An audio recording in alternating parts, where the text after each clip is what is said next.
तो ये हमारा आज का सवाल, ये आप देख सकते हैं, ये Newton's laws of motion NLM का सवाल है। और इसमें दिया गया है कि एक पार्टिकल है जिसका मास है m और वो रेस्ट पे है, ओरिजिन पे रखा हुआ है। ये ध्यान से पढ़िएगा, रेस्ट पे है। रेस्ट का मतलब v इक्वल्स टू 0 है, इनिशियल v नॉट बोल देते हैं इसको।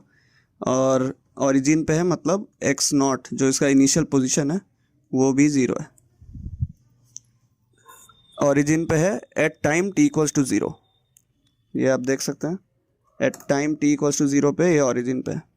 अब इस ऑब्जेक्ट पे हम एक फोर्स लगाते हैं F, जो कि टाइम डिपेंडेंट है, और वो F जो है एक्सपोनेंशियल है, e to the minus B T है F0 टाइम्स। यहाँ F0 आपका कांस्टेंट फोर्स है, तो एक्सपोनेंशियल है e to the minus B T.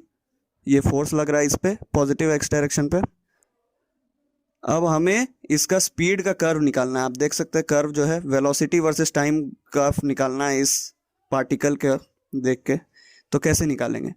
अब अगर हम लोग जेन्युइन तरीका से जाएं, जो कि थोड़ा सा लेंदी होगा, तो हमें क्या करना होगा, ये फोर्स दिया हुआ है, पार्टिकल का मास दिया हुआ है, तो हम फोर्स बाय मास करके एक्सेलरेशन निकाल सकते हैं। ये एक्सेलरेशन हो गया, और इस एक्सेलरेशन को अगर हम लोग इंटीग्रेट करेंगे तो इससे हमारा वेलोसिटी आ जाएगा।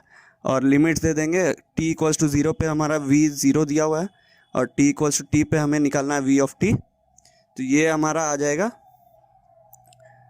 जो कि वेलोसिटी है इन टर्म्स ऑफ टाइम का एक फंक्शन आ जाएगा कुछ।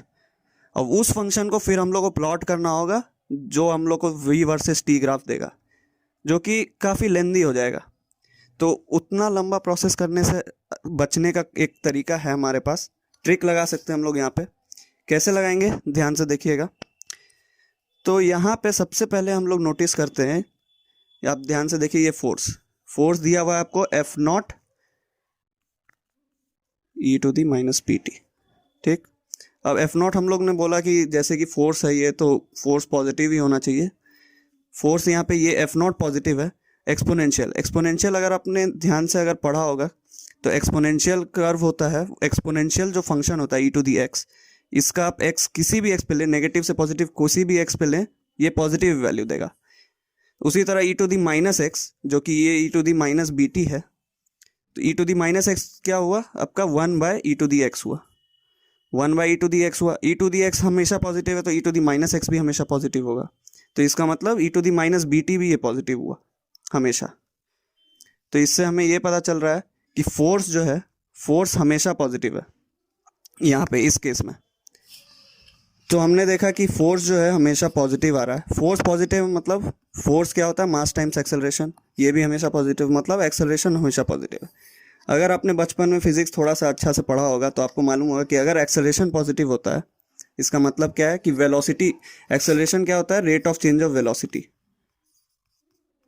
ये हमेशा पॉजिटिव, मतलब वेलोसिटी हमेशा बढ़ते ही जाएगा, घटेगा नहीं। तो इससे हमें पता चल रहा है कि ये कर्व और ये कर्व तो आउट हो गए, क्योंकि इसमें आपको दिख रहा है कि ये वेलोसिटी घट रहा है टाइम के साथ, जो कि पॉसिबल नहीं है इस केस में, क्योंकि एक्सेलरेशन पॉजिटिव है, तो वेलोसिटी हमेशा बढ़ना चाहिए। तो हमारे पास सिर्फ 2 ऑप्शन बचते हैं, इन दोनों ऑप्शन में से कोई एक करेक्ट आंसर है। अब इन दोनों ऑप्शंस में से कौन सा करेक्ट आंसर है, वो पता करने के लिए हम यहाँ पे एक और ट्रिक लगा सकते हैं कि आपको यहाँ फोर्स दिख रहा है, फोर्स जो है F0 E to the minus B T है। आप यहाँ देख सकते हैं कि B जो है, B कांस्टेंट है, B कांस्टेंट है, इसका मतलब ये है कि B हम कुछ भी ले सकते हैं यहाँ। तो इस केस में हम लोग सिंप्लिसिटी के लिए B को मान लेते हैं कि B बराबर 0 है। B अगर 0 होगा तो ई टू दी 0 क्या हो जाएगा, 1, और उस केस में f ऑफ t क्या हो जाएगा हमारा, F0, जो कि कांस्टेंट है। तो फोर्स हमारा हो गया कांस्टेंट। फोर्स कांस्टेंट मतलब एक्सेलरेशन कांस्टेंट, एक्सेलरेशन कांस्टेंट मतलब वेलोसिटी जो है हमेशा बढ़ता ही जाएगा, क्योंकि एक्सेलरेशन होता है rate of change of velocity, तो वेलोसिटी हमेशा बढ़ता ही जाएगा। कब तक बढ़ेगा, इन्फिनिटी तक बढ़ता जाएगा। टाइम जब जितना देर तक टाइम बढ़ेगा उतना ही देर तक वेलोसिटी भी बढ़ेगा। अब इन दोनों केस में देखिए, इन दोनों केस में हम लोग b 0 करके देखते हैं। तो पहला केस में अगर हम b 0 रखें, अब ये देखिए इसका अपर लिमिट, ये इसका अपर लिमिट है, ये इसका अपर लिमिट है।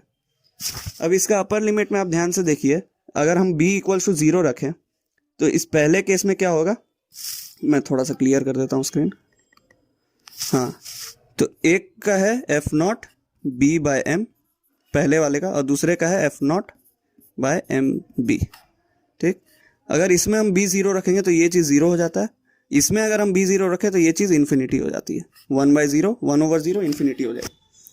तो इस केस में, पहले वाले केस में, ये अपर लिमिट जो है इसका, जो कि मैक्सिमम वैल्यू पॉसिबल है वेलोसिटी का, वो चीज़ जीरो हो जाता है। जीरो का मतलब क्या है कि ये आपका जीरो वाले लाइन से सटा हुआ है। इनिशियली वी जीरो था और फाइनली भी जो मैक्सिमम वैल्यू है वो भी जीरो है, जो कि पॉसिबल नहीं है क्योंकि कोई इसका सेंस नहीं बनता। वेलोसिटी जीरो से शुरू हो रहा है, जीरो ही जीरो जीरो जीरो जीरो चलते जाएगा, अपर लिमिट भी इसका जीरो है। तो ये वाला ऑप्शन हमारा गलत हो जाता है।